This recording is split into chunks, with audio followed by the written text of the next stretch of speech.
আওয়ামী লীগকে আমরা এই সমাজে আর কখনোই আমরা গ্রহণ করব না।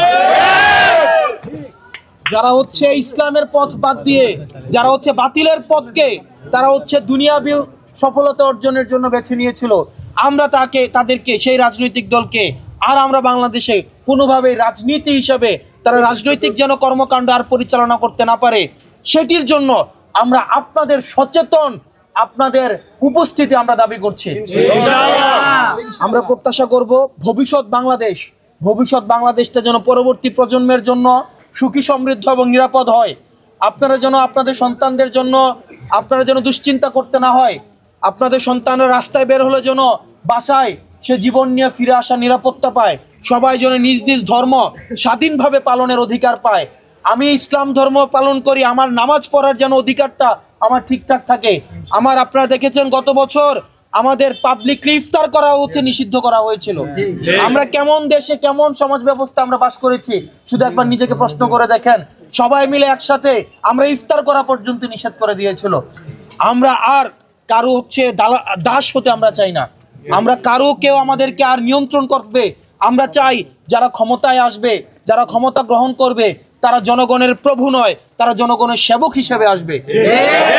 সেটি নিশ্চিত করার জন্য আমরা আপনাদের সহযোগিতা চাই এবং সেটির জন্য আমরা আগামী শুক্রবার বাদ জুমা বাইতুল মুকাররমের দক্ষিণ গেট থেকে আমরা হচ্ছে আওয়ামী লীগের এই যে গণহত্যা চালিয়েছে গণহত্যাকারী আওয়ামী লীগের বিচার নিশ্চিত করার জন্য, আওয়ামী লীগের এই যে নির্বাচন করেছে এবং তার রেজিস্ট্রেশন বাতিল করার জন্য, তার রাজনৈতিক কর্মকাণ্ডকে নিষিদ্ধ করার জন্য, সেটির জন্য আমরা আগামী শুক্রবার বাদ জুম্মা বাইতুল মুকাররমের দক্ষিণ গেট থেকে আমরা বিক্ষোভ সমাবেশ করব এবং সেখানে আমরা চাই দল মত এবং পথের ঊর্ধ্বে উঠে আপনারা সমানভাবে সেখানে অংশগ্রহণ করবেন।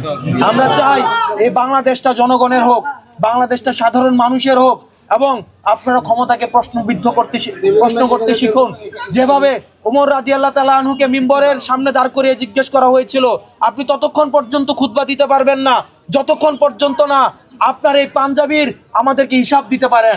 রাষ্ট্রীয় কোষাগার থেকে যে পাঞ্জাবির কাপড় আমাদেরকে দেওয়া হয়েছিল সেই পাঞ্জাবির কাপড় দিয়ে আমাদের একটা পূর্ণাঙ্গ আমাদের জুব্বা হয় নাই। আপনাকে কোন কোষাগার থেকে কি কাপড় দেওয়া হয়েছে, কি বিশেষ সুবিধা দেওয়া হয়েছে যেটার কারণে আপনার একটা পূর্ণাঙ্গ জুব্বা হয়েছে। আমরা সেই ওমর রাদিয়াল্লাহু তাআলা আনহুকে যেভাবে ক্ষমতাকে যেভাবে প্রশ্নবিদ্ধ করার একটা সমাজ আমাদের প্রতিষ্ঠিত হয়েছিল, দাস যেভাবে প্রভুকে প্রশ্ন করার একটা সমাজ প্রতিষ্ঠিত হয়েছিল, ক্ষমতাকে যেভাবে প্রশ্ন করার একটা সমাজ বর্তমানে আমরা ফিল করতে পারছি। আমরা একটা সমাজের মধ্যে রয়েছি যেখানে আমরা প্রধান উপদেষ্টাকে নির্ভয়ে আমরা প্রশ্ন করতে পারি।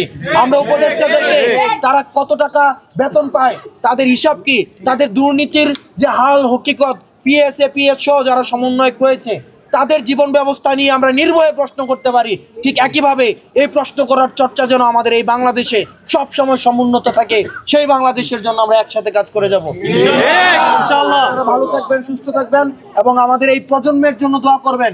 এই প্রজন্ম যেন দিনের পথে, হকের পথে, হালালের পথে, সত্যের পথে, ন্যায়ের পথে এবং হকের পথে যেন সবসময় নির্ভয়ে কাজ করে যেতে পারে এবং এই প্রজন্ম যেন হেদায়েতের উপরে প্রতিষ্ঠিত থাকতে পারে, কল্যাণের উপরে প্রতিষ্ঠিত থাকতে পারে, সবসময় যেন ইসলামের কল্যাণে তার জীবন এবং ইহকাল এবং পরকাল দুইটা নিয়ে কাজ করতে পারে। আপনারা আমাদের জন্য দোয়া করবেন।